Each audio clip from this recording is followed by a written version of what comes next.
तो हेलो दोस्तों, कैसे हैं आप लोग। इस वीडियो में हम लोग रूल ऑफ लॉ के बारे में देखेंगे। हम लोग एडमिनिस्ट्रेटिव लॉ देख रहे हैं। पीछे हमने 4 लेक्चर अपलोड कर दिया है। अगर आपने मेरा पिछला वीडियो नहीं देखा है तो कृपया जाकर ज़रूर देखें। तो चलिए स्टार्ट करते हैं रूल ऑफ लॉ। तो सबसे पहले हम लोग इंट्रोडक्शन देखेंगे। The concept of rule of law is a supreme backbone of modern constitutional and administrative law. आज के जो मॉडर्न कॉन्स्टिट्यूशनल और एडमिनिस्ट्रेटिव लॉ है उसका सुप्रीम बैकबोन है क्या, रूल ऑफ लॉ। ठीक, simply put it means that law is supreme and no individual, no matter how powerful, rich और high ranking, is above the law. ठीक, मतलब सामान्यतः रूल ऑफ लॉ का मतलब होता है कि लॉ जो है सुप्रीम है। ठीक है, लॉ क्या है, सुप्रीम है और इसके ऊपर ना ही कोई इंडिविजुअल है। ठीक है, और वो चाहे कितना भी पावरफुल, धनी और चाहे कितना भी हाई रैंकिंग क्यों ना हो, वो लॉ से सुप्रीम नहीं है। The government itself must function according to the law and not according to him और डिस्क्रेशन ऑफ मैन। ठीक, कह रहा है कि गवर्नमेंट भी लॉ के अकॉर्डिंग ही फंक्शन करता है। ठीक है, ना कि वो अपने डिस्क्रिशन से या किसी व्यक्ति के डिस्क्रिशन से। ठीक है, यहाँ पे हिंदी आप देखना चाहें तो देख सकते हैं। विधि का शासन की अवधारणा आधुनिक वैधानिक और प्रशासनिक कानून की रीढ़ की हड्डी है। सरल शब्दों में इसका अर्थ है कि कानून सर्वोपरि है। कोई भी व्यक्ति चाहे वह कितना भी शक्तिशाली, अमीर या उच्च पद पर क्यों न हो, कानून से ऊपर नहीं है। सरकार को स्वयं मनुष्यों की मनमानी या इच्छा के अनुसार नहीं बल्कि कानून के अनुसार कार्य करना चाहिए। अब ओरिजिन देख लेते हैं, रूल ऑफ लॉ का ओरिजिन कहाँ से हुआ। तो the phrase originate from French expression principle de legalite. ठीक है, तो जो वर्ड है रूल ऑफ लॉ वो कहाँ से निकला है, तो फ्रेंच एक्सप्रेशन प्रिंसिपल डे लेगलाइट मतलब प्रिंसिपल ऑफ लेगलिटी से निकला है। ठीक है, एंशियंट रूट देख लेते हैं। ब्रैक्टन, एन इंग्लिश जज इन 13th सेंचुरी स्टेटेड। एक ब्रैक्टन जो इंग्लिश जज थे 13वीं शताब्दी में, उन्होंने कहा था, king ought not to be under any man but under the God and law। राजा किसी व्यक्ति के अधीन नहीं होना चाहिए। ठीक है ना, king ought not to be under any man, राजा किसी व्यक्ति के अधीन नहीं होना चाहिए, लेकिन वह भगवान और कानून के अधीन होना चाहिए। ठीक है, एडवर्ड कोक ने कहा था, sir Edward Coke introduce the modern concept bye asserting that king is under God and law, establishing the supremacy of law over the crown. ठीक, आइए हिंदी में थोड़ा सा देख लेते हैं। उत्पत्ति, यह शब्द मूल रूप से फ्रांसीसी अभिव्यक्ति प्रिंसिपे डी लेगलाइट मतलब वैधता के सिद्धांत से आया है। प्राचीन जज मतलब प्राचीन जड़ें 13वीं शताब्दी में एक ब्रिटिश न्यायाधीश ब्रैक्टन ने कहा था, राजा को किसी मनुष्य के अधीन नहीं होना चाहिए बल्कि ईश्वर और कानून के अधीन होना चाहिए। एडवर्ड कोक ने कहा था कि आधुनिक अवधारणा की नींव मतलब एडवर्ड कोक ने प्रतिपादित करके आधुनिक अवधारणा की नींव रखी कि राजा ईश्वर और कानून के अधीन है, जिससे क्राउन के ऊपर कानून की सर्वोच्चता स्थापित हुई। अब आइए A V Dicey concept of rule of law इन्होंने 1885 ईस्वी में दिया था। सबको पता है एवी डाइसी के बारे में, जिन्होंने रूल ऑफ लॉ में 3 चीज़ें बताई थी। तो चलिए देख लेते हैं। एडवर्ड वेन डाइसी मतलब जिसको एवी डाइसी के नाम से जाना जाता है। तो Albert when dicey developed and popularized this doctrine is his landmark book Introduction to the Study of Law of the Constitution 1885। ठीक है, एवी डाइसी ने रूल ऑफ लॉ को पॉपुलराइज किया था किससे, तो अपने बुक में introduction to study of law of constitution 1885 में पब्लिश हुई थी। ठीक है, इसके द्वारा रूल ऑफ लॉ काफ़ी पॉपुलराइज हुआ था। According to Dicey the rule of law in England comprise 3 pillars. ठीक है, डाइसी के अनुसार इंग्लैंड में रूल ऑफ लॉ का 3 पिलर के रूप में माना जाता है। यहाँ पे हिंदी आप लोग देख सकते हैं पॉज करके, ठीक है। तो पहला पिलर है अब्सेंस ऑफ आर्बिट्रेरी पावर, ठीक है, जिसको सुप्रीमेसी ऑफ लॉ के नाम से भी जाना जाता है। No person can be punished or made to suffer in body or goods except for distinct breach of law establish in the ordinary legal manner before the ordinary courts. Discretionary power according to Dicey beats arbitrariness, ठीक है। ये कहता है कि किसी व्यक्ति को तब तक दंडित नहीं किया जा सकता या उसके शरीर या संपत्ति को नुकसान नहीं पहुंचाया जा सकता जब तक कि उसने सामान्य अदालतों के समझ सामान्य कानूनी तरीके से स्थापित किसी कानून का उल्लंघन न किया हो। डाइसी के अनुसार विवेकाधीन शक्ति मनमानेपन को जन्म देती है, ठीक है। डिस्क्रिशनरी पावर मनमानेपन को जन्म देती है, ठीक है। Discretionary power according to the Dicey breeds arbitrariness. दूसरा रूल है इक्विटी बिफोर द लॉ, ठीक है। Every citizen whether a prime minister or constable is subject to the same ordinary law of the land and subject to the jurisdiction of ordinary courts. Dicey strongly oppose the French system of droit administrative, ठीक, separate administrative court for government officials, ठीक है। दूसरा, कानून के समझ समानता का मतलब है प्रत्येक नागरिक, चाहे वो प्रधानमंत्री हो या कांस्टेबल, देश के एक ही समान कानून के अधीन है और सामान्य अदालतों के अधिकार क्षेत्र के अधीन है। डाइसी ने फ्रांस की ड्रॉइट एडमिनिस्ट्रेटिव प्रणाली मतलब सरकारी अधिकारियों के लिए अलग प्रशासनिक अदालतें का कड़ा विरोध किया। तीसरा पिलर है प्रीडोमिनेंस ऑफ लीगल स्पिरिट मतलब जजमेंट लॉ।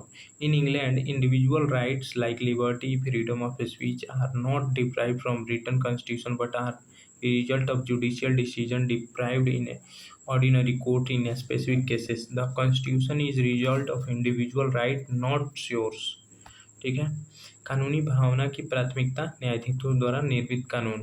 इंग्लैंड में व्यक्तिगत अधिकार जैसे स्वतंत्रता और अभिव्यक्ति की आज़ादी किसी लिखित संविधान से प्राप्त नहीं होते बल्कि विशिष्ट मामलों में सामान्यतः अदालतों में दिए गए न्यायिक निर्णय का परिणाम है। संविधान व्यक्तिगत अधिकारों का परिणाम है, उनका स्रोत नहीं। अब क्रिटिकल इवैल्यूएशन और वीकनेस देख लेते हैं डाइसी के थ्योरी के, ठीक है। तो while Dicey theory led the foundation for modern democracy it was heavily criticised by later jurist like sir Ivor Jennings and sir William Wade, ठीक है। डाइसी के सिद्धांत का आलोचनात्मक और मूल्यांकन और कमियां यहाँ पे आप हिंदी में पढ़ लीजिएगा, ठीक है। सर आइवर जेनिंग्स और विलियम वेड ने तीखी आलोचना की थी, ठीक है। तो उन्होंने क्या क्या आलोचना की थी? तो misunderstanding of French system. Dicey wrongly believed French Druitt administrative was biased towards government officials. In reality the French council D state protected citizens better than English ordinary courts, ठीक है। यहाँ हिंदी आप लोग देख लीजिएगा, समझ लीजिएगा। सेकेंड है इग्नोर डेलीगेटेड लेजिस्लेशन मतलब डाइसी को इस बात पे भी क्रिटिसाइज किया जाता है कि उसने इग्नोर किया डेलीगेटेड लेजिस्लेशन को। Even during Dicey times administrative official enjoy vast discretionary power and pass delegated law which Dicey fail to recognise, ठीक है। डाइसी के समय भी प्रशासनिक अधिकारी व्यापक विवेकाधीन शक्तियों का आनंद लेते थे जिसका डाइसी ने अनदेखी की, ठीक है। मतलब डाइसी ये बोलता है कि किसी को भी विशेषाधिकार नहीं प्राप्त हो, चाहे वो कोई भी हो, प्रधानमंत्री हो या कांस्टेबल हो। थर्ड पिलर पे क्रिटिसाइज किस पे किया जाता है? तो incapable to written constitution. His third pillar that court decisions precede individual right does not apply to the countries like India or USA where the written constitution is supreme source of fundamental right। Hindi आप लोग देख लेंगे। चलिए fourth क्या है? Modern concept of rule of law. Delhi declaration 1959। The international commission of jurist ICJ redefined the rule of law in Delhi Declaration 1959.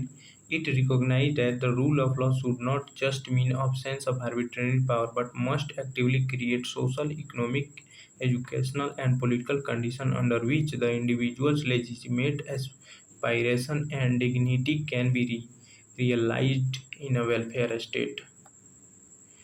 विधि के शासन की आधुनिक अवधारणा।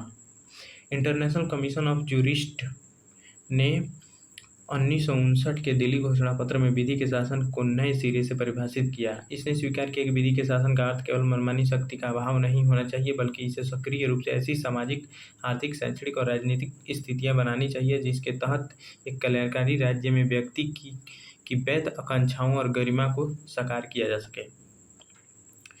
पांचवा है rule of law under Indian constitution. Although an expression rule of law is not explicitly defined in constitution, its spirit pervades the entire constitutional framework। करे कि यद्यपि विधि का शासन शब्द को संविधान में स्पष्ट रूप से परिभाषित नहीं किया गया है, लेकिन इसकी भावना पूरे संवैधानिक ढांचे में समाहित है। ठीक है, और वो क्या क्या है उसको देख लेते हैं। जैसे प्रियम्बल हो गया, जो कहता है justice, liberty, equity and fraternity to all citizens. Article 14 जो है guarantee equality before the law and equal protection of law, ठीक, जो कि directly reflect the Dicey second pillar. Article 21 जो है no person shall be deprive of his life or personal liberty except according to procedure establish by law.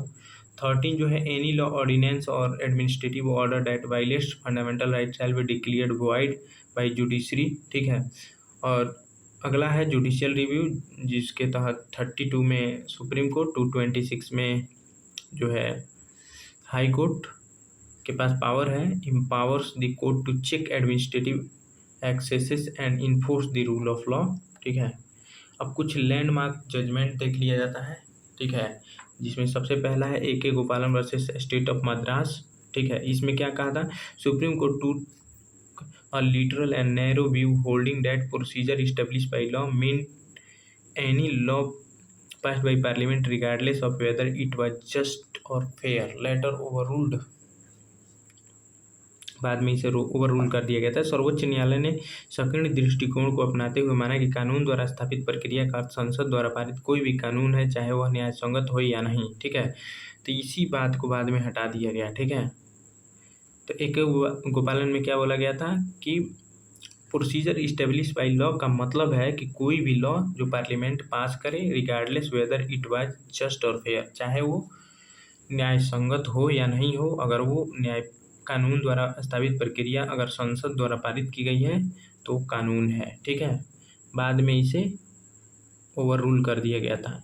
अब ADM Jabalpur versus Shivkant Shukla काफ़ी important case है। आप आगे किसी भी चीज़ की तैयारी करेंगे तो इसमें आपको देखने को मिलेगा। अ dark chapter in Indian judiciary, the majority Supreme Court held that during an emergency, citizen lost the right to enforce Article 21, meaning no rule of law exists against the state detention. Justice H.R. Khanna dissented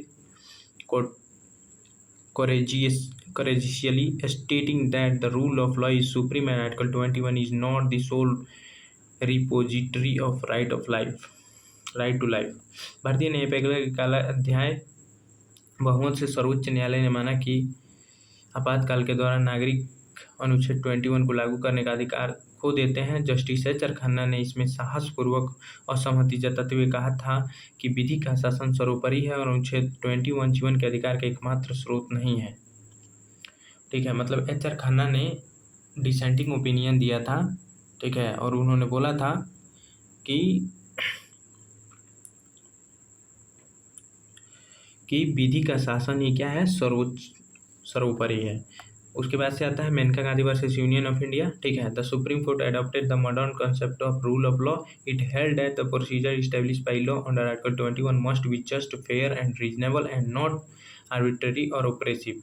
ठीक है, तो उसमें H.R. Khanna के बात इसमें मान लिया गया था। सर्वोच्च न्यायालय ने विधि के शासन की आधुनिक अवधारणा को अपनाया। इसमें माना कि आर्टिकल 21 के तहत कानून द्वारा स्थापित प्रक्रिया न्याय संगत, निष्पक्ष और उचित होना चाहिए, न कि मनमानी या दमनकारी। ठीक है, अगला है Keshavananda Bharati versus state of Kerala, काफ़ी इंपॉर्टेंट है। और इंदिरा नेहरू गांधी वर्सेस राजनारायण, ये दोनों केस काफ़ी इंपॉर्टेंट है, बहुत ही मोस्ट इंपॉर्टेंट है। ठीक है, इसमें supreme court formally established as rule of law is a part of basic structure. ठीक है, तो केशवानंद भारती में बेसिक स्ट्रक्चर का रूल लाया गया था।